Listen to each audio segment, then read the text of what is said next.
दोस्तों नमस्कार। आज हम बात करते हैं कर्नाटक विवाद को लेकर। कर्नाटक का जो विवाद है उस परिस्थिति को देखकर आप अंदाज़ा लगा सकते हैं कि 1947 से पहले कैसी परिस्थितियां रही होंगी और देश का विभाजन किन परिस्थितियों में हुआ। वहाँ भी हिंदू महासभा अपनी धार्मिकता का जहर घोल रहा था, मुस्लिम लीग भी अपनी धार्मिकता का जहर घोल रहा था और दोनों ने इस तरीके से जहर घोला कि एक ऐसी परिस्थिति आई कि देश का विभाजन हो गया। भारत और पाकिस्तान दो समुदायों के रूप में दो देश निकल के आए। दोस्तों, इस देश में धार्मिक कट्टरतावाद नहीं चल पाएगा। ये भारत विविधताओं वाला देश है जहां पर तरह तरह की विविधता है। कब तक आप विभाजन को जन्म देते रहोगे? हिंदुओं में भी बहुत सारे समुदाय हैं, कल उनके बीच विवाद उत्पन्न होगा। इस विभाजन को आप नहीं रोक सकते हैं। इस विभाजन को अगर कोई रोक सकता है तो देश का संविधान जिस तरीके से है वही इस देश को रोक सकता है। वर्तमान में जो कर्नाटक विवाद है वो हिजाब के विवाद से शुरू हुआ है।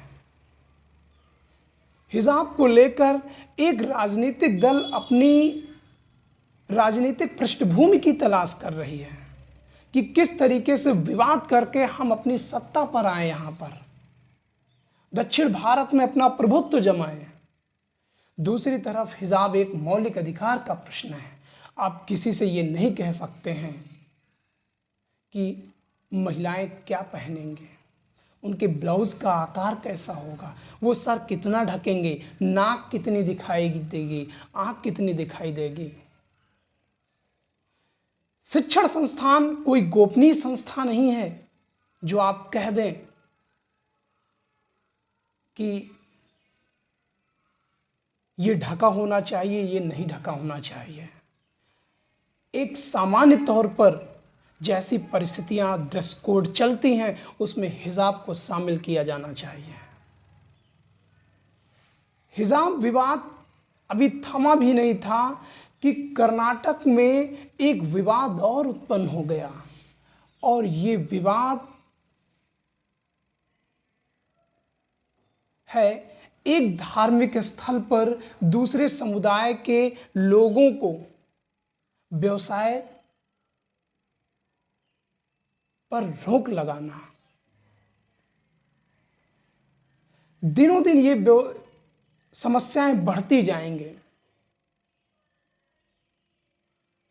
अब यही परिस्थितियां रही होंगी 1947 से पहले कि किस तरीके से जहर घोला था इन धार्मिक आतंकवादियों ने।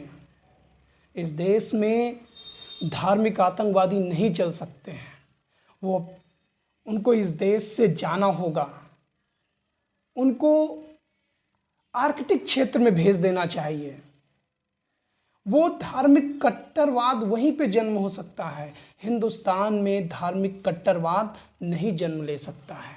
इसे रोकना होगा। ये देश की एकता अखंडता के लिए, संप्रभुता के लिए खतरा है, देश को विभाजित कर देगा। तो दोस्तों, ये हमारी वीडियो कैसी लगी? अच्छी लगे तो मेरे चैनल को सब्सक्राइब करिए, लाइक करिए, कमेंट करिए और अपने दोस्तों को शेयर करिए। Please subscribe me.